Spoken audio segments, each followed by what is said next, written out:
mga kakulot! Welcome back to my YouTube channel. Tingnan nyo naman ang buhok ng ating kliyente ngayon. Sabog na sabog. Dry na dry at talaga namang ito ay hindi maganda sa pakiramdam. Kaya napasugod si Madam. Ayan guys, ang request ng ating client ay mabago ang kanyang hair color at gusto rin niyang magpa-haircut at ang gusto niyang maging kapareho ay ang napakagandang si Camille Prats. Ayan. Ito nga pala yung style ng buhok ni Camille Prats guys. Kaya ang ginawa ko, ginupit ko muna siya ng konti at mamaya ko na lang aayusin. Siya nga pala guys, ang problema ng buhok ng ating client ay napaka-dry dahil nga nagpariban daw siya sa Pilipinas. So ang nangyari, nasunog, nagbuhaghag at ayan po, sobrang tigas talaga ng mga hibla. Ang gagawin natin ngayon guys, i-section muna natin ang kanyang buhok. Hindi ko binabanlawan ang buhok ng ating client or hindi ko muna sinashampoo kapag ang request ng ating client ay mabago ang color. Kasi alam nyo ba guys, kapag hindi niligo ang buhok, mas tumatalab talaga ang hair color. Kaya ito, lalagyan ko ng color ang kanyang buhok gamit ang ating Bremod na Mocha Chocolate. Eto po guys, para medyo matakpan din ang kanyang white hair.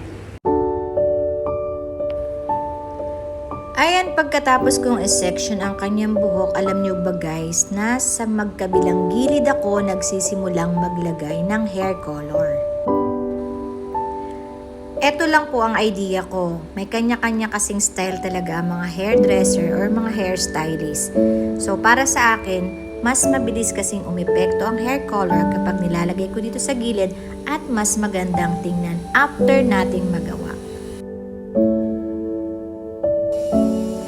At saka ko isinusunod yung likuran. Pagkatapos kong ilagay ang hair color, ibababad ko lang ito ng 30 to 40 minutes.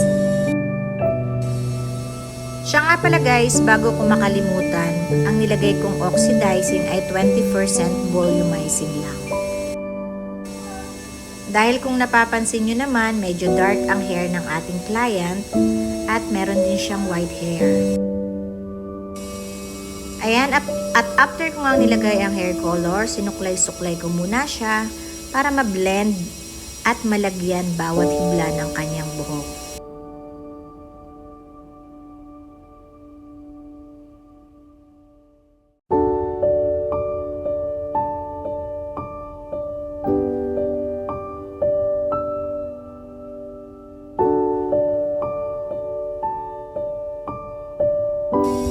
Guys, after 40 minutes, binanlawan ko na po ang kanyang hair at ginamitan ko ng clarifying shampoo para sa ating Brazilian Keratin Protein and Collagen Treatment.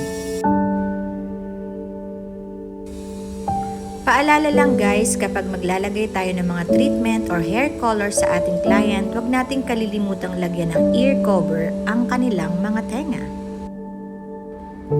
At heto na po, lalagyan na natin ng Brazilian Keratin with Protein and Collagen Treatment ang buhok ng ating client.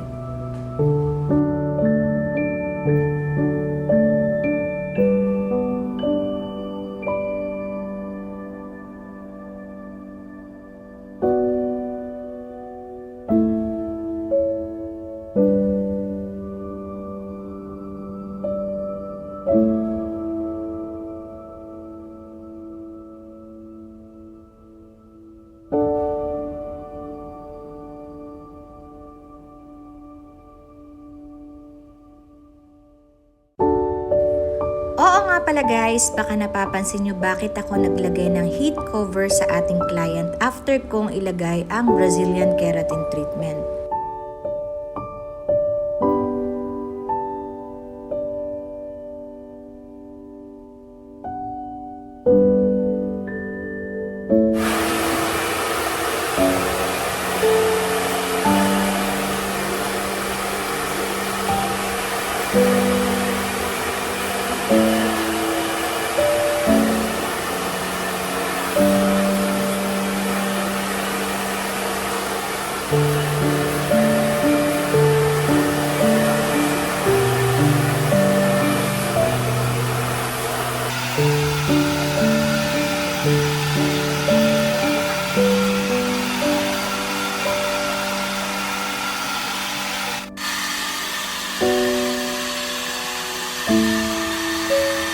Alam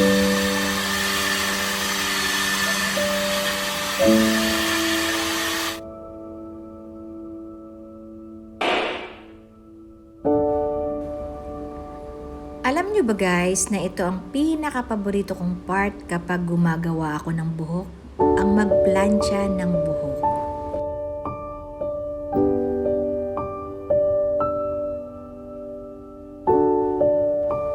Kadalasan sinasabi ng mga client, Miss Des, nakakapagod sigurong magplansya ng buhok, no?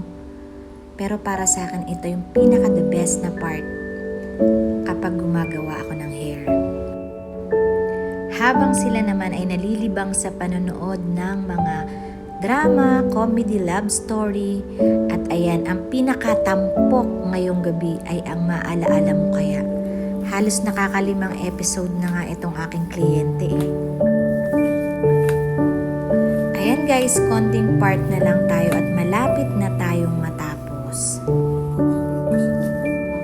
Ayan po, muli humihingi ako ng isang pagkakataon na sana isubscribe nyo po ang aking YouTube channel, Despacito The Hair Doctor, at marami kayong matututunan dito sa aking mga video. At mag-comment lamang po kayo dito sa ating comment section ng inyong mga hinaing, mga concern about sa inyong hair.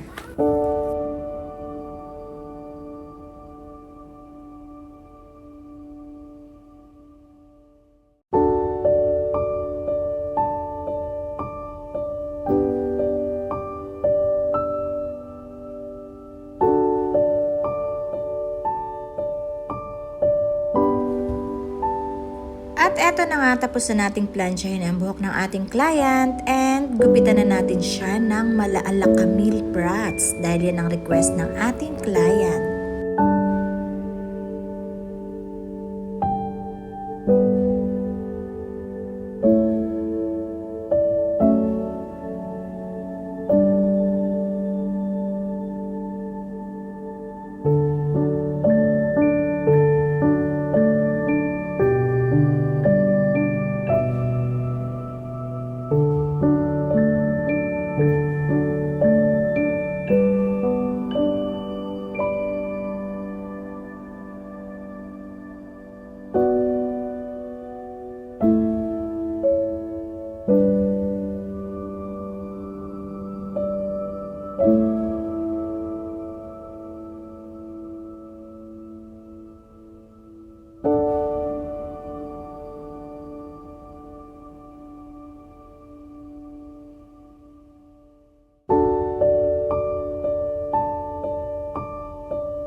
Ayan guys, eto na po ang final result.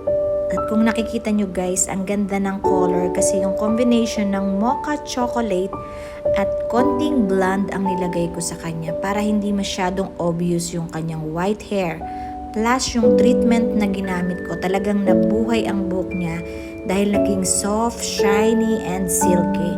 And syempre, naging kamukha niya si Camille Prats.